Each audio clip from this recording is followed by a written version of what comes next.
नमस्कार, मी हरीश. आपण पाहतात अमरावती सिटी न्यूज. मित्रांनो, संपूर्ण देशात चक्रीवादळासारख्या राज्य ते राज्य सभा घेणारे व त्यांच्यातून सनातन धर्माचा प्रचार करणारे अमरावती जिल्ह्यातील भल्या मोठ्या खासदार, हनुमान चालीसा स्टार प्रचारक व वेगवेगळ्या विरोधी पक्षातील राजकीय नेत्यांवर टीका टिप्पण्या व आरोप प्रत्यारोप करून तोंडसूक घेणाऱ्या खासदार नवनीत राणा यांच्या अमरावती शहरात चालले तरी काय यांना माहीत आहे का?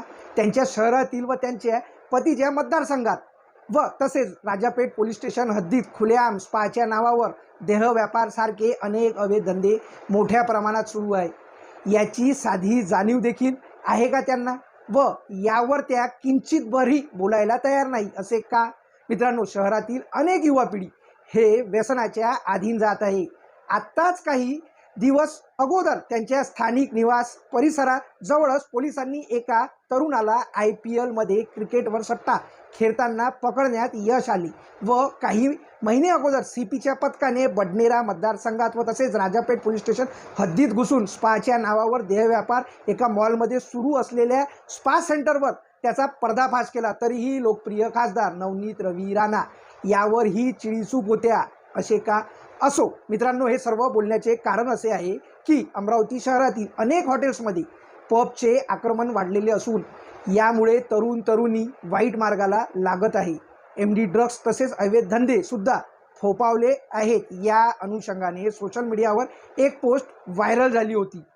यानुसार राजापेठ पोलीस स्टेशनने युवा सेनेचे राहुल माटोडे यांना नोटीस पाठवून ठाण्यात बोलवले असता शिवसेना म्हणजे उभाटा गट, युवा सेना, काँग्रेस, युवक काँग्रेस, भीम ब्रिगेड, बजरंग दलाचे विविध पदाधिकारी राजापेठ पोलीस स्टेशनवर धडकले. अवैध धंद्याची माहिती व्हायरल केली तर आम्हाला नोटीस दिली, आम्हाला ठाण्यात बोलवले.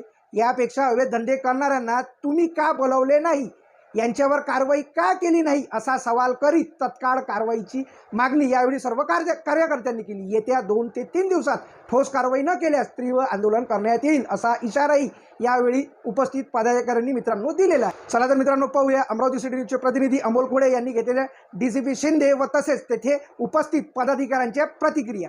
त्यांनी कोणताही काय त्यांची याबाबत मागणी आहे हे जाणून घेण्यासाठी त्यांना या ठिकाणी बोलवण्यात आलेलं होतं. आणि या जे काही हॉटेल्स आहेत, आस्थापना आहेत, या नियमानुसार आणि कायदेशीर चालाव्यात आणि किंवा त्या बंद वेळेत व्हाव्यात याबाबत त्यांची मागणी होती. याबाबत आम्ही त्यांना सांगितलेलं आहे की योग्य ती कारवाई, नियमबाह्य कोणी काही कारवाई करणार, नियमबाह्य कोणी काही त्यांची आस्थापना चालवणार नाही आणि वेळेच्या बाहेर चालवणार नाही. याबाबत त्यांना आम्ही आश्वस्त केलेलं आहे.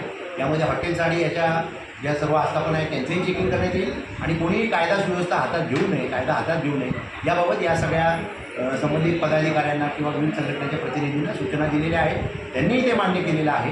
येत्या 2-4 दिवसामध्ये आम्ही सर्व संबंधित हॉटेल्स किंवा सर्व संबंधित विभाग यांच्या बैठका घेऊन 100% नियमाची अंमलबजावणी होते. ते पाहता अतिशय घाणेरडा प्रकार आपल्या शहरात चालू आहे. अनेक पब आपल्या शहरात सुरू झाले, ते आजपर्यंत चालू आहे आणि ते चालू असताना त्यांना परवानगी नसतानासुद्धा ते रात्रीभर चालतात. जवळजवळ 4 ते 5 वाजता अतिशय तारुण्यातले लोक, वयातले लोक, मुलं मुली त्या पबमध्ये धिंगाणा घालतात आणि या धिंगाण्याच्या विरोधात आज काही लोकांनी सोशल मीडियावर पोस्ट टाकल्या.